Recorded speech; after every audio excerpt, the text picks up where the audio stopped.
মহান রব্বুল ইজ্জত ওয়াল জালালের দরবারে শুকরিয়া আদায় করছি, যিনি আমাদেরকে সুস্থ রাখছেন, পরিবারের সদস্যদেরকে সুস্থ রেখেছেন। তাই আমরা পেরেশানিতে নাই, এটি বোঝা গেছে। যারা পেরেশানিতে আছে এরা কিন্তু সঠিক সময়ে মসজিদে প্রবেশ করতে পারবে না। এমন একটা মুহূর্ত নাই যে মুহূর্তে আপনার রুগী কোনো না কোনো পরিবারে রুগী নিয়ে বিভিন্ন জায়গায় দৌড়াদৌড়ি করতেছে। যত ইম্পর্টেন্ট রুগী হোক, যত মুমূর্ষ রুগী হোক, ডাক্তাররা বাসায় বলে যে যদি মরার হয় তাহলে মরে যাবে। আমাদের তাড়াহুড়া করার কিছু নাই। হায়াত না থাকলে আমরা রাখতে পারবো না। আমাদের ডাক্তাররাও মারা যায়, অথবা আমরা ডাক্তারদেরকেও রাখতে পারি না। ব্যস্ত হবেন না, যদি সিরিয়াল মতো কাজ করা হবে। এখন আপনি চিন্তা করেন যে সব জায়গাতেই সিরিয়াল মেনটেন করতে হবে। যত মুমূর্ষু হোক, ডাক্তারের ধরার আগে যদি হায়াত না থাকে চলে যাবে। যদি চলে যায় যে আপনার বিপদ থেকে বাঁচে গেলায়, কারণ ভর্তি করলেই আমরা এটা বের করতে আরো ঘন্টা সময় লাগবে। আর যদি ভর্তি ছাড়া আপনার হায়াত না থাকে চলে যাবে, তাহলে অ্যাম্বুলেন্সে বা বেকারা করছেন এখান থেকেই চলে যাইতে পারে। তাহলে এইটা সহজ। এই জন্য ভাইরা, আল্লাহ তাআলার কাছে শুকরিয়া এই জন্যই আদায় করতে হয় যে আজ পর্যন্ত, এখন পর্যন্ত আপনাকে আমাকে আরো অনেককে সকল দিক থেকে সুস্থ রাখছেন। এই জন্য দূরে বলি আলহামদুলিল্লাহ। আল্লাহ রাব্বুল আলামিন আপনার মুসলমানদের প্রাণ কেন্দ্র, যে প্রাণ কেন্দ্র আপনার বাইতুল মুকাদ্দাস, এখানে বলছেন আল্লাযী বারাকনা হাওলাহু লিনুরিয়াহু মিন আয়াতিনা। সুবহানাল্লাযী আসরা বিআবদিহি লাইলান মিনাল মাসজিদিল হারাম ইলাল মাসজিদিল আকসা। আল্লাহ তাআলা বলেন যে আমি মসজিদে হারাম থেকে মসজিদে আকসা পর্যন্ত আমার নবীকে আমি নিয়েছি একটা ব্যবস্থাপনায়, আর মসজিদে আকসার থেকে আপনার মেরাজ করাইছি আরেকটা ব্যবস্থাপনায়। তো যে ব্যবস্থাপনায় মসজিদে হারাম থেকে মসজিদে আকসা পর্যন্ত নিয়েছেন, সেই ব্যবস্থাপনা ছিল একরকম। এই ব্যবস্থাপনায় নেওয়ার পরে আল্লাহ রাসূল যখন মসজিদে আকসায় উপস্থিত হইলেন, উপস্থিত হওয়ার পর দেখলেন তামাম পয়গম্বর যারা আদম আলাইহিস সালাম থেকে নিয়ে ঈসা আলাইহিস সালাম পর্যন্ত যত পয়গম্বর, সমস্ত পয়গম্বরগণ আপনার মসজিদে আকসার মধ্যে সারিবদ্ধভাবে দাঁড়ানো অবস্থায়। সুবহানাল্লাহ বলেন না? সুবহানাল্লাহ। কিসের জন্য দাঁড়িয়ে আছেন? এর আগে তো দাঁড়ায় নাই। কেন দাঁড়িয়ে আছেন বলতে পারেন? দাঁড়িয়ে আছেন আল্লাহর রাসূলের আগমন, বাইতুল আকসাতে আল্লাহর রাসূলের পদার্পণ, আল্লাহর রাসূলের কদম মুবারক সেখানে। তাই আল্লাহ তাআলা সমস্ত নবীদেরকে বলছেন তোমাদের নবীর সর্দার সাইয়্যিদুল আম্বিয়া, তিনি নবীদের সর্দার, পয়গম্বরদের সর্দার, তিনি আগমন করছেন। তাদেরকে, তাকে তোমরা অভ্যর্থনা দিবে আহলান সাহলান বিকুম জামিয়া। আর সমস্ত পয়গম্বরগণ এখানে সারিবদ্ধভাবে দাঁড়িয়ে আছে। নামাজের সময় রাসূল আকরাম সাল্লাল্লাহু আলাইহি ওয়াসাল্লাম বললেন আপনাদের মাঝ থেকে কেউ ইমামতি করেন। তাদের মাঝ থেকে বলা হইল যে আল্লাহ তাআলা আমাদেরকে একমাত্র আপনার দর্শন, আপনার মুলাকাত, আপনার সান্নিধ্য পাওয়ার জন্য, আপনার পিছনে নামাজ পড়ার জন্য আজকের হুকুম করে বলেন। তাই তিনি ছিলেন ইমামুল মুরসালিন। ইমাম মানে তিনি ইমাম হইলেন, সমস্ত নবী আম্বিয়া পয়গম্বরদের ইমাম হইলেন। ইমাম হয়ে নামাজ পড়াইলেন। নামাজের পর আল্লাহ তাআলা বলেন, আল্লাযী বারাকনা হাওলাহু লিনুরিয়াহু। এর চতুষ্পার্শ্বে, মসজিদে আকসার চতুষ্পার্শ্বে আমার কিছু নিদর্শনাবলী আছে, যে নিদর্শনাবলী অন্য কোথাও নাই। সুবহানাল্লাযী আসরা বিআবদিহি লাইলাম মিনাল মাসজিদিল হারাম ইলাল মাসজিদিল আকসাল্লাযী বারাকনা হাওলাহু। বারাকনা, আমি আল্লাহ তাআলা বরকত দিয়েছি, হাওলাহু, এই মসজিদে আকসার চতুষ্পার্শ্বে আমি বরকত দিয়েছি। আমাদের এই মসজিদের কথা বলে নেই, ঈশ্বরগঞ্জের কোন মসজিদের কথা বলে, বাংলা মসজিদের কথা বলে নেই, সোহেলি মসজিদের কথা বলে নাই, বাংলাদেশের জাতীয় বাইতুল মুকাররম মসজিদের কথা বলে নাই। বলছে মসজিদুল আকসা আল্লাযী বারাকনা, যে মসজিদের হাওলাহু, হাউলুনত্ব চতুষ্পার্শ্ব, চারদিক, চতুর্দিক দিয়ে আমি কি করেছি? চতুর্দিক দিয়ে আমি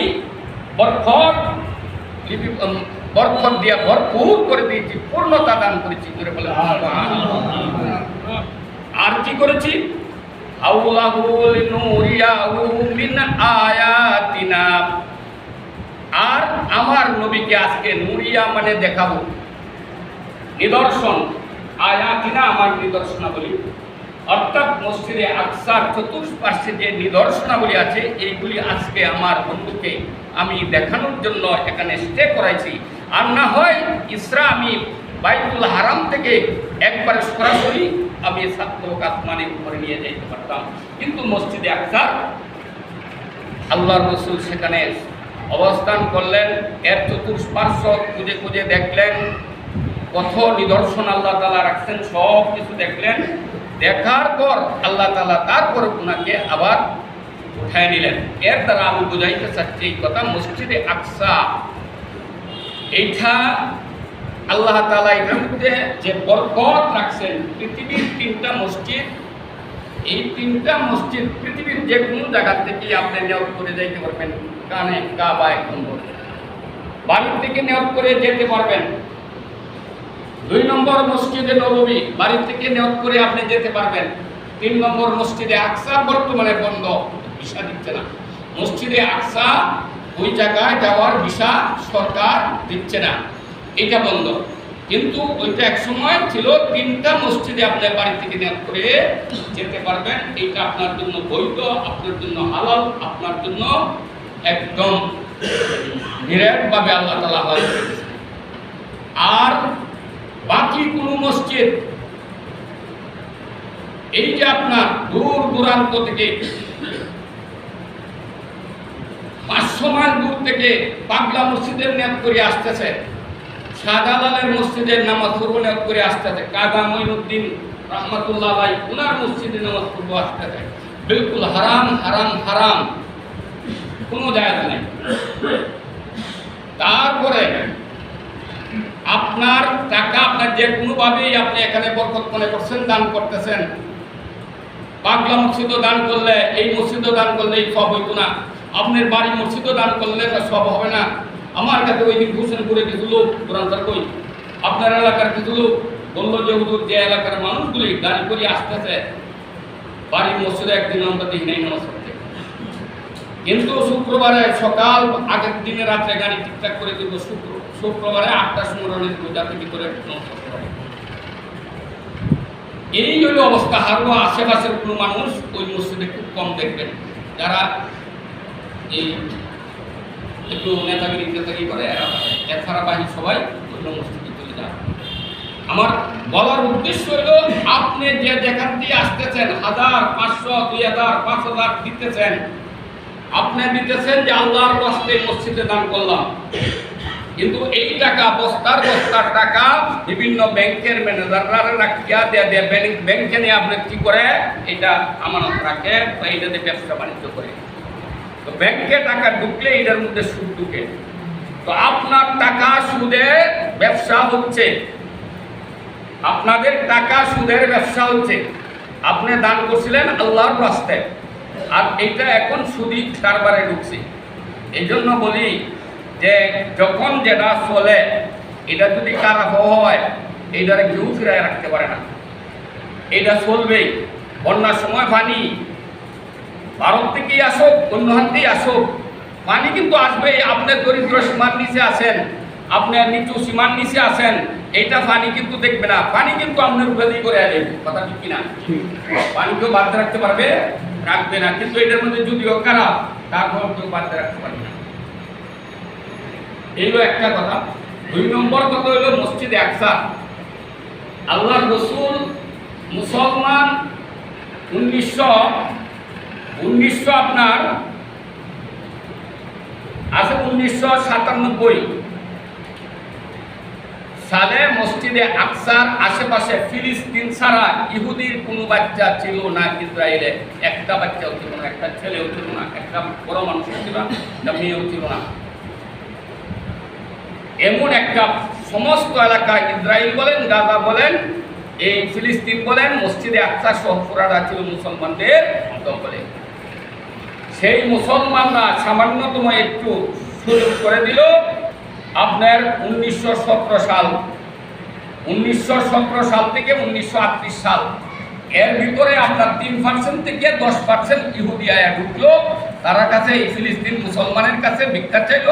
আমরা যাযাবরের মতো, আমাদের টাকার মতো কিছু নেই, জায়গার মতো বাসস্থানে কিছু নেই, আমাদের একটু দয়া করে টাকা দেন। তো শতকরা 3% লোক আয়া ঢুকলো।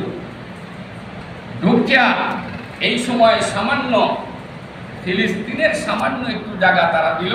এইটুকু আপনার এই মানচিত্রের মধ্যে দেখা যায়।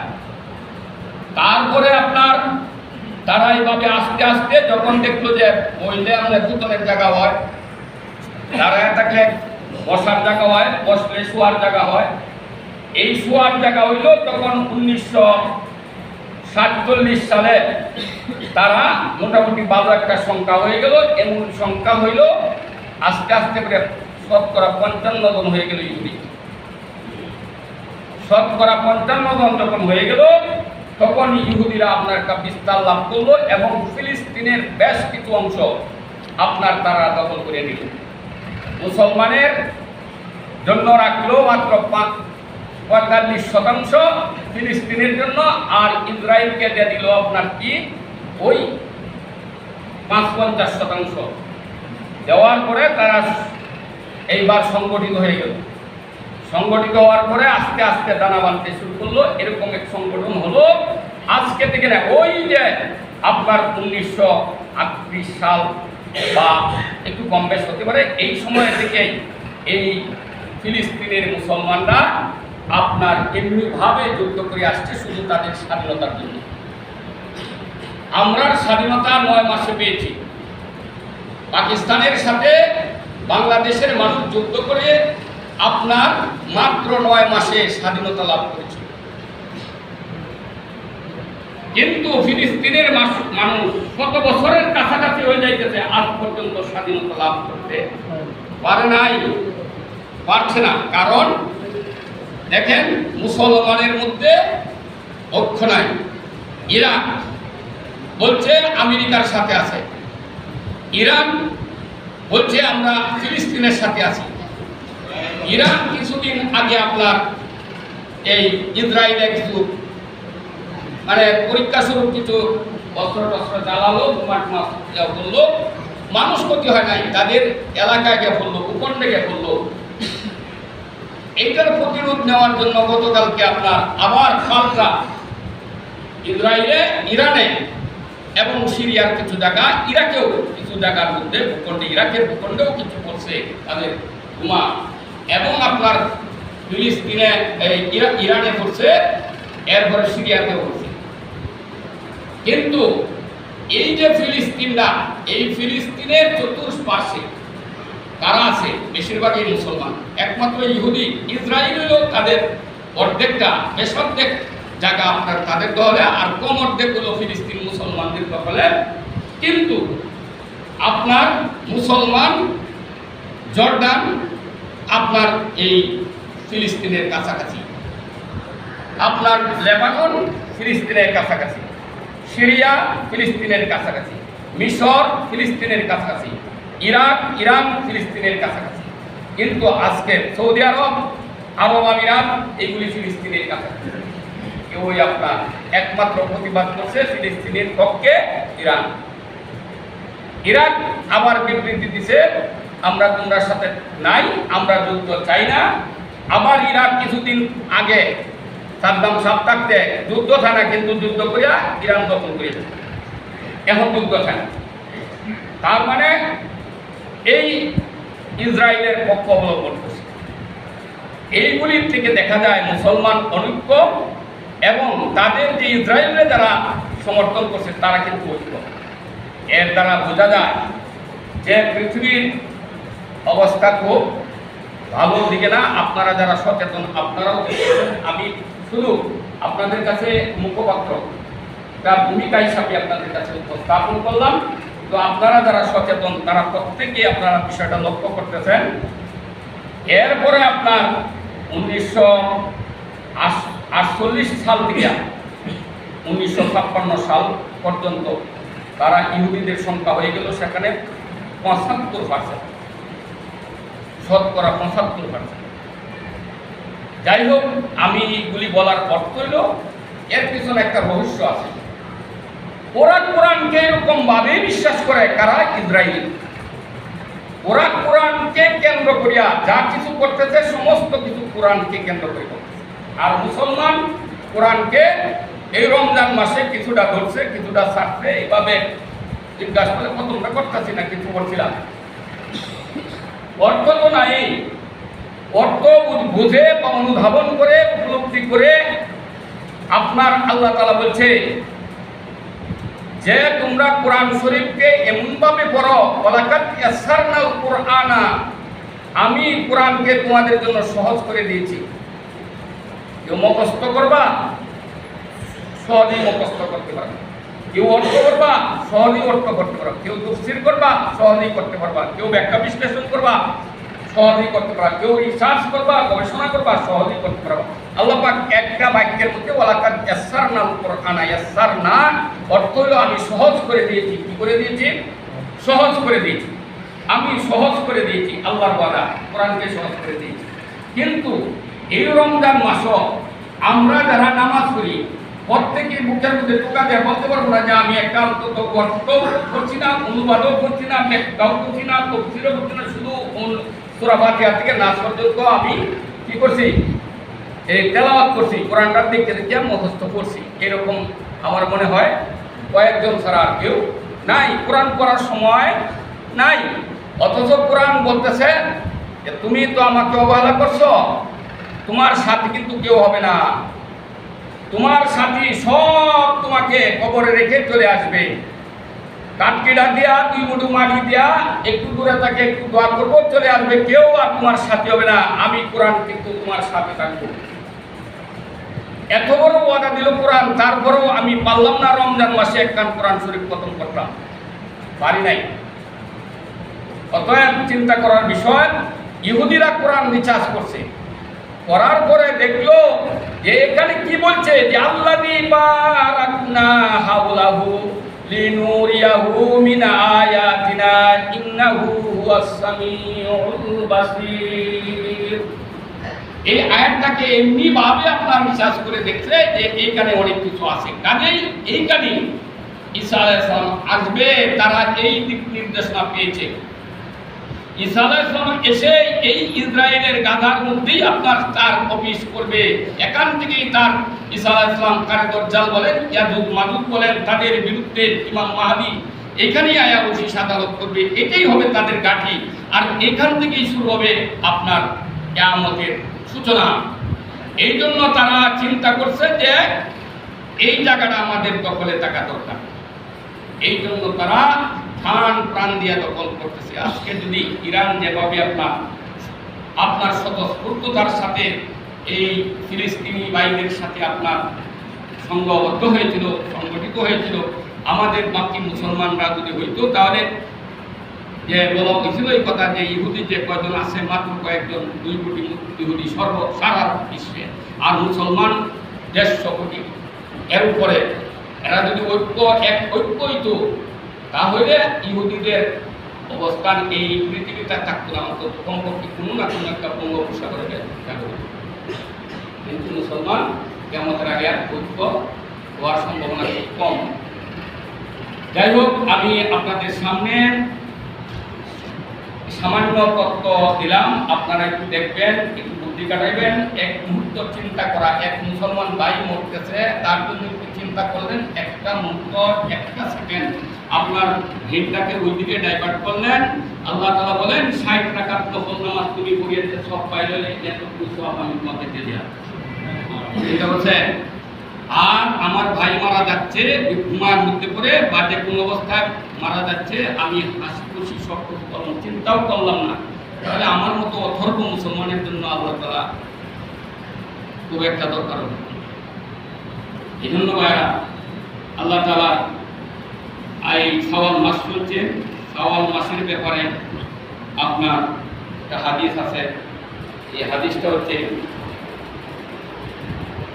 রাসূল সাল্লাল্লাহু আলাইহি ওয়াসাল্লাম বলেন, গ্রামে বলে সোয়ালের রোজা। সোয়াল মানে শাওয়াল, শাওয়াল মাসে 6টা রোজা। হাদিসে রাসূল করিম সাল্লাল্লাহু আলাইহি ওয়াসাল্লাম বলছেন, কোন ব্যক্তি যদি রমজান মাসের পুরা 30 দিনের রোজা রাখছে, রাখার পরে তার 300 দিনের প্রত্যেকটা রোজার বিনিময়ে আল্লাহ তাআলা 10টা রোজার সব দিয়েছে। এইভাবে আপনার 30টা রোজার বিনিময়ে আল্লাহ তাআলা 300 দিনের সব দিবেন। আর এই 6টা রোজার জন্য দিবেন 6 দশা কত, 60, কত 60। এই 60 আর আপনার 300 কত হলো, 360। এটা 354 দিন আরবিতে, আর বাংলাতে 360, 61 দিন, ইংরেজিতে 365 দিন। এই বছরের মধ্যে আপনি সারা বছরের রোজা রাখার সমান হিসাব পাইবেন। জোরে বলেন সুবহানাল্লাহ।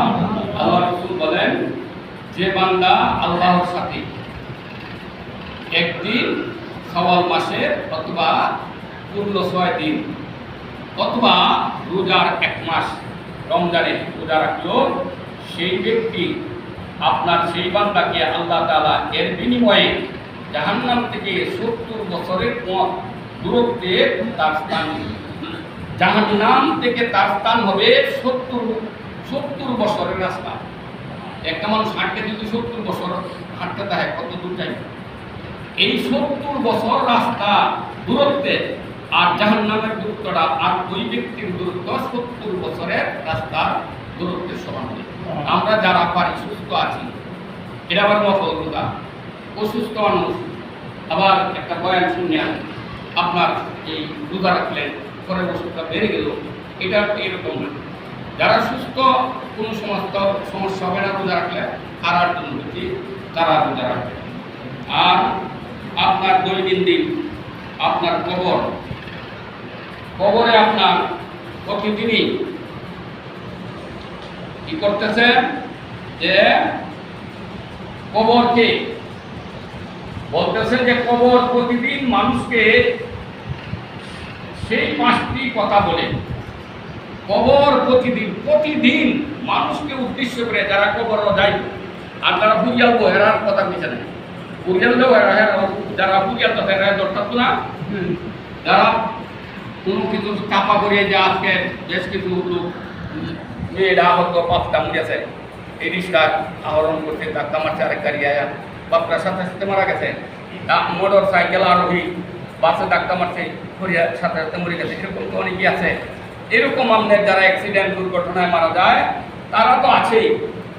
আল্লাহর রাসূল বলেন, প্রতিদিন কবর মানুষকে 5টা জিনিসের কথা বলে, আর বলে সাবধান। কবর বলে, এ মানুষ, চলাফেরা করতেছো সাবধান, চলাফেরা করতেছো সাবধান, ঘরে থাকতেছো সাবধান, যেখানেই বসবাস করো সাবধান।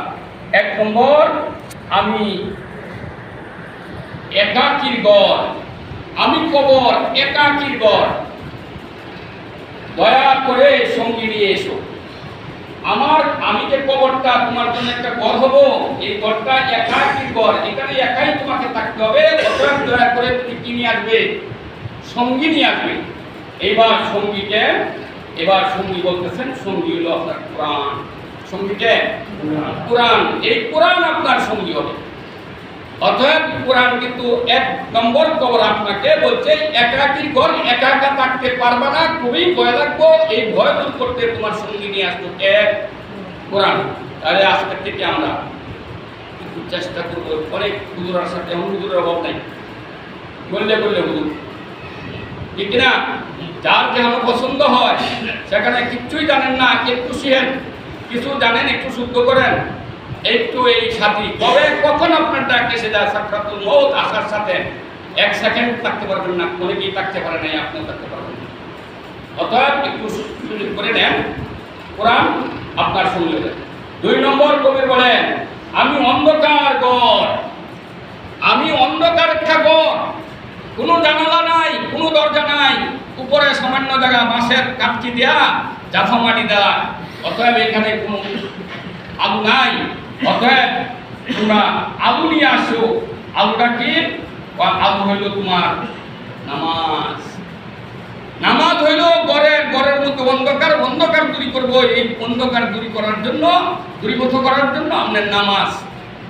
আজকের থেকে আমরা নামাজ ছেড়ে দিব না। যত অবস্থায় হোক, যত কিছু হোক, শুক্রবারকে যেমন আমি প্রাধান্য দেই, প্রত্যেকটা ওয়াক্তকে আমার প্রাধান্য দিতে হবে। এই নামাজ হইল আপনার অন্ধকার কবরের বাতি, আলু। 3 নম্বর বলতেছে, আমি মাটির ঘর, দয়া করে এখানে বিছানা নিয়ে আসো। তুমি যে বিছানায় তুমি এতে রইছ, অনেক বড় বিছানায় রইছ। অতএব এখানে মাটির ঘর, কোনো বিছানা দেওয়া হবে না। তুমি দয়া করে কি নিয়ে আসো? বিছানা নিয়ে আসো। বিছানা কি? কয় নেকামল নিয়ে আসো, তাহলে তোমার কবর এটা বিছানা হবে। 4 নম্বর কবর হলো সাপ বিচ্ছুর ঘর। কবর কিসের ঘর? সাপ বিচ্ছুর ঘর। দয়া করে সাপের যে বিষের ঔষধ নিয়ে আসো। দয়া করে সাপের বিষের ঔষধ নিয়ে আসো। এবার ঔষধ কি? আর ঔষধ হলো দান সদকা। আপনার এলাকায় যারা অসহায়, গরিব, প্রতিবন্ধী, বিকলাঙ্গ, দুস্থ, এদেরকে যতটুকু পারেন সামর্থ্য অনুযায়ী 10টা, 5টা, 20টা দান করেন। মসজিদ মাদ্রাসায় দান করেন, মসজিদে দান করেন। এটা আপনার সবকে শেষ করছেন। মসজিদে যে দান করছেন এটা আপনার হইল, গরিব মিসকিনকে দান করছেন এইটা আপনার এই সাপের বিষ করার ঔষধ, বিষ দূর করা। 5 নম্বর কবর হলো প্রশ্নের ঘর। কবরে অবশ্যই তোমাকে প্রশ্ন করা হবে। এই প্রশ্ন থেকে কেউ বাঁচতে পারবে না, যারা 12 বছর থেকে নেয়া। এরপরে যারা এঢাল অবস্থায় মারা গেছে, এদেরকে কবরে প্রশ্ন করা হবে। এই প্রশ্নের পর দয়া করে উত্তর নিয়ে এসো। উত্তর কি? উত্তর হলো 1 নম্বর কালিমা, 2 নম্বর আল্লাহর কাছে প্রিয় সুবহানাল্লাহ, 3 নম্বর আলহামদুলিল্লাহ, 4 নম্বর লা ইলাহা ইল্লাল্লাহ, 5 নম্বর আল্লাহু আকবার। এই জিকিরগুলি করিও। সুবহানাল্লাহ আল্লাহর কাছে খুব প্রিয়, আল্লাহর কাছে খুবই প্রিয়। সুবহানাল্লাহ, আলহামদুলিল্লাহ, লা ইলাহা ইল্লাল্লাহ, আল্লাহু আকবার। এইটি হলো তোমার কবরের প্রশ্নের উত্তর দেওয়ার জন্য তোমার সহজ হবে। আল্লাহ তাআলা আমাদের সকলকে তৌফিক দান